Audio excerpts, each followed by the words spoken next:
Hello मेरे प्यारे भाई बहन, आप लोग कैसे हैं। आज मैं क्लास 10th का भौतिक विज्ञान के पहले चैप्टर का न्यूमेरिकल बहुत आसानी तरीके से पढ़ाने वाला हूं। आइए देखते हैं। लिखा है पहला सवाल कि एक अवतल दर्पण से 10 सेंटीमीटर की दूरी पर वस्तु स्थित है। यदि दर्पण से आभासी प्रतिबिंब 20 सेंटीमीटर की दूरी पर बनता हो तो दर्पण की वक्रता त्रिज्या ज्ञात कीजिए। कि मतलब कोई अवतल दर्पण रखा गया है और उसमें उससे 10 सेंटीमीटर दूरी पर क्या रखी गई है, कोई वस्तु रखी गई है। और जब वस्तु रखी जाती है तो आभासी प्रतिबिंब मतलब कि दर्पण आभासी बनता है, दर्पण के पीछे बनता है। तो कितने सेंटीमीटर पर बन रहा है, वस्तु कितने सेंटीमीटर दूरी पर है, 10 सेंटीमीटर दूरी पर है। और आभासी जो प्रतिबिंब बन रहा है वो कितने सेंटीमीटर दूरी पर बन रहा है, 20 सेंटीमीटर दूरी पर बन रहा है। तो कह रहा है कि दर्पण की वक्रता त्रिज्या ज्ञात करिए। तो सबसे पहले वस्तु की दूरी u बराबर होता है -10 सेंटीमीटर, क्योंकि माइनस होगा। अब प्रतिबिंब की दूरी v बराबर क्या हो जाएगा, +20 सेंटीमीटर। फोकस दूरी नहीं दी गई, फोकस दूरी ज्ञात करना होगा। और वक्रता त्रिज्या, दर्पण है, दर्पण का सूत्र लेगा। दर्पण का सूत्र होता है 1/f बराबर 1/v + 1/u। आइए इसी पर रखकर देखते हैं। लिखा है 1/f बराबर 1/v कितना है, 20 सेंटीमीटर है। और ये प्लस रहेगा, इसे रख लीजिए अभी। और ये क्या है, -10 सेंटीमीटर है। अब आप देखेंगे 1/f बराबर 1/20। अब ये प्लस माइनस ब्रैकेट उठेगा तो प्लस माइनस क्या हो जाएगा, -1/10 हो जाएगा। कितना हो जाएगा, 1/10 हो जाएगा। 10 और 20 कैल्शियम कितना हो जाएगा, 10 और 20 कैल्शियम होगा 20 हो जाएगा। कितना हो जाएगा, 20 हो जाएगा।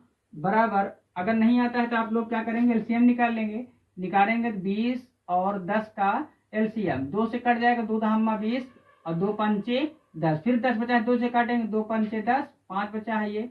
अब 2 से कटेगा नहीं, 5 डायरेक्ट कटेगा, 5 का नाम 5, 5 का नाम 5, 2 दूना 4, 4 पंचे 20।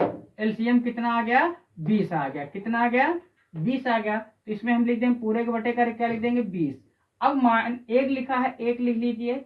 अब गुणे लगा दीजिए। 20 से 20 को भाग देंगे, कितनी बार जाएगा। अगर हम मान लीजिए किसी 20 को 20 से भाग देते हैं, कितनी बार जाएगा, एक बार। तो 20 से करना 20, कितनी बार जा रहा है, एक बार।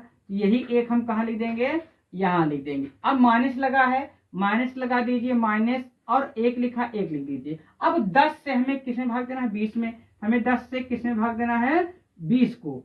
तो 10 दूना 20 हो जाएगा। कितना हो जाएगा, 10 दूना 20। कितनी बार गया, जितनी बार गया उसको हम यहाँ पर गुणा लगा कर देंगे, लिख देंगे। अब 2 लिख दिए। अब 1/f बराबर एक का नाम एक, गुणा कर लेंगे और पूरे बटे पर लेकर लगा देंगे 20। एक का नाम 1 और 2 का नाम 2। अब देखेंगे 1/f बराबर, इसको देखेंगे तो -1 घटेगा नहीं। अब इससे घटाएंगे, 2 में से 1 घटा देंगे तो क्या बचेगा, -1 बचेगा। कितना बचेगा, -1 बचेगा। बटे क्या हो जाएगा, 20 हो जाएगा। अब यहाँ पर ये हो जाएगा तो इसको हम क्या करा लेंगे, अब तिर्यक गुणा करा लेंगे। क्या करा लेंगे, तिर्यक गुणा करा लेंगे। तो ये क्या हो जाएगा, -1f हो जाएगा। क्या हो जाएगा, -1f बराबर 20 हो जाएगा। क्या हो जाएगा, 20 हो जाएगा। तो आप क्या करेंगे, f बराबर क्या हो जाएगा, -20 सेंटीमीटर। कितना हो जाएगा, 20 सेंटीमीटर। ये किसकी दूरी आ गई, f की। अब आपको क्या निकालना है, वक्रता त्रिज्या। तो वक्रता त्रिज्या निकालने के लिए आपको क्या लगाना होगा, सूत्र उसका होता है वक्रता त्रिज्या r बराबर होता है 2 गुणे f होता है। क्या होता है, 2 गुणे f। अब आप देखोगे कि ये r बराबर हो जाएगा 2 गुणे f। अब f का मान कितना है, -20 सेंटीमीटर है। जब -20 सेंटीमीटर है, 2 से गुणा होगा तो कितना आ जाएगा, 20 दूना 40, -40 सेंटीमीटर। ये आपका क्या हो जाएगा, आंसर हो जाएगा।